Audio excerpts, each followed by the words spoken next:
Hello guys, இன்றைக்கி வீடியோவில் Halloween cost எப்படி செய்யலான்னு பார்க்கலாம். அதுக்கு கொஞ்சம் க்ளே எடுத்துக்கோங்க. எடுத்துகிட்டு நல்லா ரவுண்ட் ஷேப்பில் உருட்டி சப்பாத்தி மாவு பிணைவோம்ல அந்த மாதிரி பிணைஞ்சி அதை வந்து தேய்ச்சி எடுங்க. அதாவது நமக்கு வந்து ஒரு ரவுண்ட் ஷேப் கிடைக்கணும். அதுக்கு வந்து ரவுண்ட் ஷேப்புக்கு நீங்கள் ஃபஸ்ட்டு நல்லா தேய்ச்சிட்டு ஒரு மூடி ஏதாவது வச்சு நீங்கள் வந்து சைஸுக்கு அளவு எடுத்துக்கோங்க. நமக்கு வந்து ரவுண்ட் ஷேப் எடுத்தால் தான் அந்த கோஸ்ட் ஷேப் கரெக்டாக வரும்.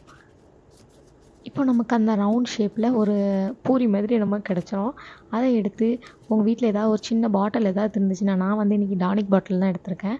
அதை எடுத்து அதுக்கு மேலே கவுத்தி போடுங்க. கவுத்தி போட்டிங்கன்னா ஒரு 5 மடிப்பு வர்ற மாதிரி நீங்கள் வந்து ஒரு கணக்கு வச்சு அதை அது மேலே கவுத்தி வச்சுருங்க. அது ஒரு நாள் ஃபுல்லாக காயட்டும். காஞ்சால் தான் அது வந்து நம்மளுக்கு நல்லா ஸ்டிஃபாக நிற்கும். இல்லைன்னா கொல கொலன்னு துணி மாதிரி தான் கிடக்கும். நல்லா காய வச்சுட்டு அதுக்கப்புறம் நம்ம வந்து இதுக்கு வந்து ஒரு ஹேட் செய்யலாமா, ஈவில் ஹேட். அதுக்கு வந்து ரவுண்ட் ஷேப்பில் அதே மாதிரி ஒரு சின்ன ரவுண்ட் ஷேப்பில் எடுத்து தட்டி அதையும் நல்லா தேய்ச்சி எடுத்துக்கோங்க. ஹேட்டுக்கு கீழே இருக்கிற போர்ஷன் தான் நான் இப்போ செய்கிறேன். அதை ஒரு ரவுண்ட் ஷேப்பில் எடுத்து வச்சா அப்புறம் நம்ம என்ன செய்யணுன்னா, இந்த ஹேட்டுக்கு மேலே இருக்கிற அந்த கோன் ஷேப்பில் இருக்கும்ல அதுக்கு வந்து கொஞ்சம் க்ளே எடுத்துக்கோங்க. மீதி க்ளே இருக்கும்ல அதை எடுத்து அந்த கோன் மாதிரி அதையும் செஞ்சு அது மேலே நீங்கள் வந்து ஃபிட் பண்ணிடுங்க. அதாவது நான் வந்து இப்போதைக்கு அதை வந்து இது பண்ணலை, ஸ்டிச் பண்ணலை. நீங்கள் வந்து கொஞ்சம் காஞ்சதுக்கப்புறமே அதை வந்து நீங்கள் கம் போட்டு ஒட்டுங்க. இப்போதைக்கு அது கொஞ்சம் காயட்டும். காஞ்சதுக்கப்புறம் நம்ம என்ன செய்யணும்னா, ஃபஸ்ட்டு ஒயிட் கலர் ஃபுல் கோஸ்ட்டுக்கு வந்து நம்ம பெயிண்ட் பண்ணிக்கலாம். ஏற்கனவே நான் ஒரு கோட் அடித்து வச்சுட்டு இது 2வது கோட் தான் அடிக்கேன். நல்லா ஃபுல்லாக கவர் பண்ணிவிட்டு அதே மாதிரி அந்த கோஸ்ட்டில் வந்து 2 கண் மட்டும் வைக்கணும். நம்ம வேறு எதுவுமே வைக்க வேண்டாம். 2 ஹோல்ஸ் மட்டும், அதாவது கண் மாதிரி போட்டு நீங்கள் ஃபுல்லாக ஒயிட் பெயிண்ட் அடிச்சிருங்க. ஒயிட் பெயிண்ட் அடிச்சுட்டு அதுக்கப்புறம் நம்ம வந்து ஹேட்டுக்கு பெயிண்ட் பண்ணலாம்.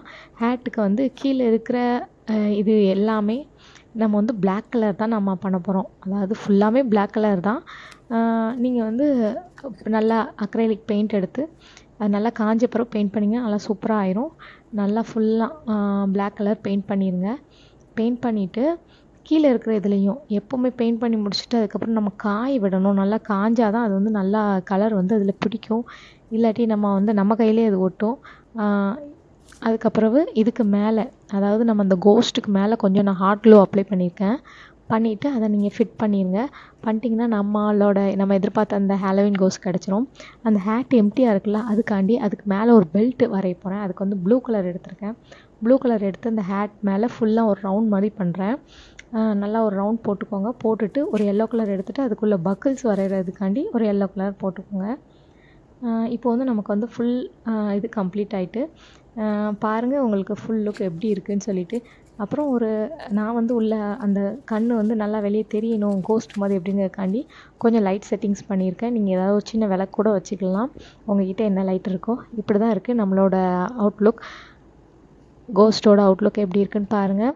கண்டிப்பாக உங்களுக்கு இந்த வீடியோ பிடிச்சிருந்தா லைக் பண்ணுங்கள், சப்ஸ்கிரைப் பண்ணுங்கள், ஷேர் பண்ணுங்கள். தேங்க்யூ.